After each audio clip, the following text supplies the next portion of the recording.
وانا قاعد فاضي حبه جه في دماغي فكره مجنونه شويه وحسيت اني عاوز اعملها، وهي ان انا قررت ان انا عاوز اوصل السماعات اللي بتشغل الكمبيوتر وبسمع منها الكمبيوتر، عاوز اشغلها على الموبايل وتشتغل كليا على الموبايل، مع العلم ان السماعات دي عشان تشتغل بتحتاج كهرباء. يعني في الكمبيوتر هي بتاخدها من اليو اس بي اللي بيركب في الكيسه بيديها الكهرباء بتاعتها، ده غير الاوديو جاك اللي هو زي بتاع الهاند فري اللي بندخلها في الموبايل بتاعتنا، مش زي الهاند فري اللي يا دوب بندخلها في الموبايل وتشتغل. اول حاجه جت في دماغي وهي ان اجيب يو اس بي سبيكر. ايه يو اس بي سبيكر دي سماعات بتاخد كهربتها. انت عارف ان في صب مثلا انت بتحط فيشته في الكهرباء ويشتغل، في بقى حاجه اسمها يو اس بي سبيكر. اليو اس بي سبيكر ده بدل ما ياخد كهربته من الفيشه من البريزه بياخد كهربته من الكيسه، بتحط يو اس بي في الكيسه وبكده بيكون خد الكهرباء بتاعته وبعدين توصل الاوديو جاك. فقلت ان انا هوصل يو اس بي في الكيسه وبعدين اوصل الاوديو جاك في الموبايل وبكده هتشتغل. بس فكرت كده لا، طب ما انا كده عملت ايه؟ ما انا هفضل قاعد جنب الكيسه عشان اشغلها. لا، انا عاوز اشغل السماعات دي على الموبايل وامشي اتحرك بيها بقى، اخدها في اي مكان في الشارع واشغلها. ففكرت كده هو انا ناقصني ايه؟ انا الاوديو جاك هيركب على الموبايل عادي مكان هاند فري، انا ناقصني الكهرباء صح؟ طب في طريقه تخليني اوصل كهرباء للسماعات دي من الموبايل. الحل الوحيد اللي جه قدامي واللي هنجربه سوا دلوقتي ان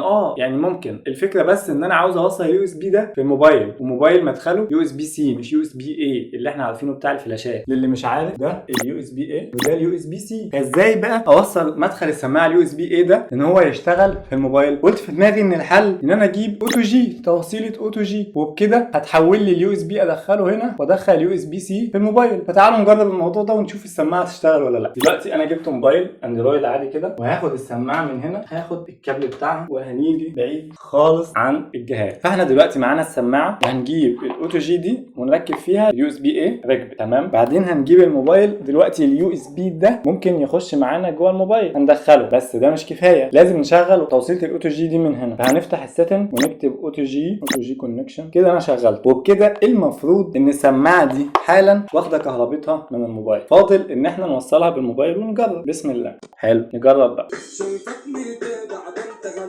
كله تمام. وبكده احنا فعلا شغلنا السماعات. طبعا بقى هات اي سماعه براحتك مهما كانت قويه وشغلها على موبايل عادي من خلال التركيبه دي. بس كده، دي كانت تجربه مجنونه جت في دماغي كده والحمد لله ان هي اشتغلت. اعمل لايك للفيديو واشترك في القناه عشان تشوف كل التجارب المجنونه وكل الفيديوهات. خش خد لفه في القناه كده هتعجبك. بس كده، اشوفكم الفيديو الجاي. سلام.